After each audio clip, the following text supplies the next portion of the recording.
రొయ్యల మేత ధర పెంపు దారుణమని, మేత ధరల పెంపుని వెంటనే ఉపసంహరించుకోవాలని ఆంధ్రప్రదేశ్ రైతు సంఘం జిల్లా కార్యదర్శి కె శ్రీనివాస్ డిమాండ్ చేశారు.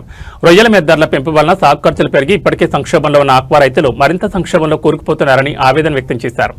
అమెరికా అధ్యక్షుడు ట్రంప్ సుంకాలతో పాటు రొయ్యలకు వచ్చిన వ్యాధుల వలన ఆక్వా రైతులు ఇప్పటికే తీవ్రంగా నష్టపోయారని ఆయన గుర్తు చేశారు. పెరిగిన రొయ్యల మేత ధరతో కిలో రొయ్యల ఉత్పత్తికి 300కు రైతు ఖర్చు అవుతుందని చెప్పారు. రొయ్యల మేత తయారీ సంస్థలతో ప్రభుత్వం వెంటనే చర్చలు జరిపి మేత ధరల పెంపును నిలుపుదల చేయాలని కోరారు. లేని పక్షంలో ఆక్వా రైతులు రోడ్లెక్కి ఆందోళన చేయాల్సిన పరిస్థితి ఉంటుందని హెచ్చరించారు.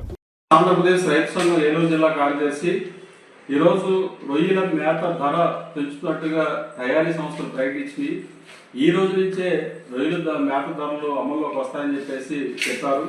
టైగర్ రొయ్య సంబంధించి ఉపయోగించే రొయ్య మేత ధర కిలోకి 10 రూపాయలు, అట్లాగే వెనామీకి అయితే 8 రూపాయల ధర పెంచుతున్నట్టుగా తయారీ సంస్థలు ప్రకటించి ఇప్పటికే ఆక్వా రైతులు తీకల్లో నష్టాల్లో కష్టాల్లో ఉన్నారు. మరి ఇట్లాంటి పరిస్థితుల్లో సాగు ఖర్చులు తగ్గించి కాస్త రైతులు మేలు చేయాల్సి పోయి ఇవాళ ముడిసరుకు ధరలు పెరిగినాయనే పేరుతోటి ఇవాళ తయారీ సంస్థలు ఏకపక్షంగా ఈరోజు మేత ధరలు పెంచడం చాలా దారుణం అని చెప్పేసి మేము ఆంధ్రప్రదేశ్ రైతు సంఘంగా భావిస్తూ ఉన్నాం. ప్రధానంగా ట్రంప్ సుంకాలు, అదేవిధంగా ఈ కాలంలో వచ్చిన రొయ్యలకు వచ్చిన వ్యాధులు, వీటి వల్ల కూడా రొయ్యల రైతు తీవ్రంగా నష్టపోయిన పరిస్థితి ఉన్నది.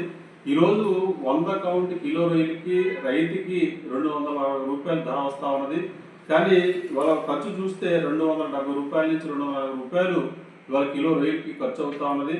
కానీ ఇప్పుడు మేత ఖర్చులు పెరిగిన తర్వాత 1 కిలో రొయ్యలకి ఉత్పత్తికే 300 రూపాయలు పైగా రైతుకి ఖర్చు అయ్యే పరిస్థితి ఉన్నది. అంటే మరింత నష్టాలు లోకి రైతులు కూరుకుపోయే పరిస్థితి ఏర్పడింది.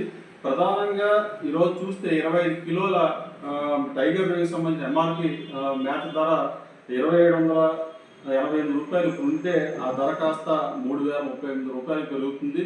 అలాగే వెనామీకి అయితే 2543 రూపాయలు 25 కిలోల మేత ధర ఉంటే అది కాస్త 2743 రూపాయలకి పెరుగుతుంది.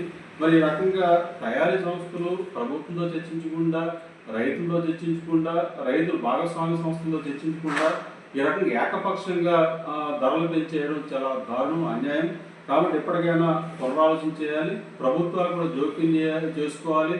అటు కేంద్ర రాష్ట్ర ప్రభుత్వాలు జోక్యం చేసుకుని తయారీ సంస్థలు చర్చలు జరిపి ఇప్పుడు పెంపు ధర ఏదైతే ధర పెంచారో ఆ పెంపుని నిలుపుదల చేసే విధంగా తగు ఆదేశాలు ఇవ్వాల్సిన అవసరం ఉందని చెప్పేసి మేము రైతు సంఘంగా భావిస్తా ఉన్నాం. కాబట్టి ఆక్వా రైతులు ఇప్పటికే నష్టాల్లో ఉన్నారు. వాళ్ళని ఆదుకోవాల్సిన బాధ్యత ప్రభుత్వాల మీద ఉన్నది. అట్లా కాకుండా సాగు ఖర్చులు పెంచి మరింత నష్టాలు కూలిపోయే విధంగా చేయడం చాలా దుర్మార్గం.